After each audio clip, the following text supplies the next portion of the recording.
Сәлеметсіздер ме балалар? Бүгін 92-ші сабақты өтетін боламыз. Жаңа видеоларды көру үшін каналымызға тіркеліп, колокольчик батырмасын басыңыздар. 36-шы жаттығу ребусты шеш. Ол кісі туралы не білетінді айт. Бізде төрттік саны, лақ, елік, бестік саны және ине бейнеленген. Және жоғарыдағы үтірлер осы әріптерді алып таста дегенді білдіреді. Жауабы Төле би. 37-ші жаттығу мәтінді оқы. Төле би қазақ халқының атақты шешені, қоғам қайраткері, ұлы жүздің төбе биі. Төле би оқыған, сауатты, жастайынан халқының ақындық шешендік өнерінен тәлім алған. Ол 15-20 жасында билікке араласып, әділдігімен, шешендігімен елге танылады. Төле би орта жүздің биі Қазбек бимен, кіші жүздің биі Әйтекемен бірге Әз Тәукенің басты кеңесшісі болды. Оның атымен байланысты толып жатқан нақыл, мәтел сөздер халық арасында кең тараған. Төле бидің кім екенін айт. Төле би Әлібекұлы ұлы жүздің биі, қоғам қайраткері, шешен, ақын. Ол билікке неше жасынан бастап араласты. Төле би 15-20 жасында билікке араласып, өте әділдігімен, шешендігімен елге танылған. Төле би кімнің кеңесшісі болды? Төле би Әз Тәукенің кеңесшісі болды. Төле бидің қандай нақыл сөздерін білесің?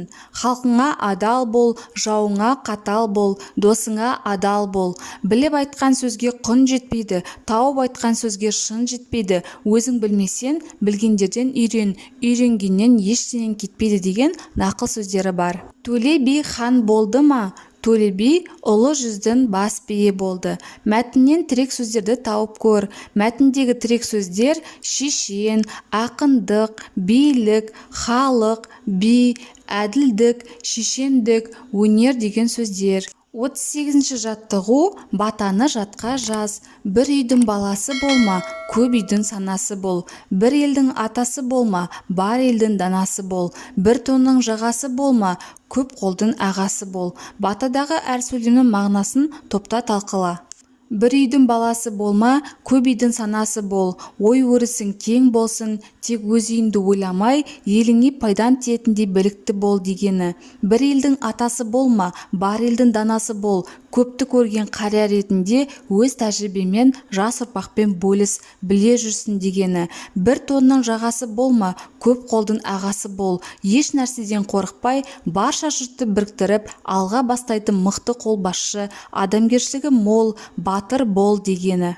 Қарамен жазылған сөздердің мағынасын сөздік арқылы анықта. Сана дегеніміз ойлау қабілет, нәтижелерді алдын ала есептеу. Дана ақылдылық, тапқырлық, рухани байлыққа толы сергектік қасиет. Қол бұл жерде қол сөзі әскер деген мағынада қолданылған. Етістік болымды және болымсыз болып бөлінеді.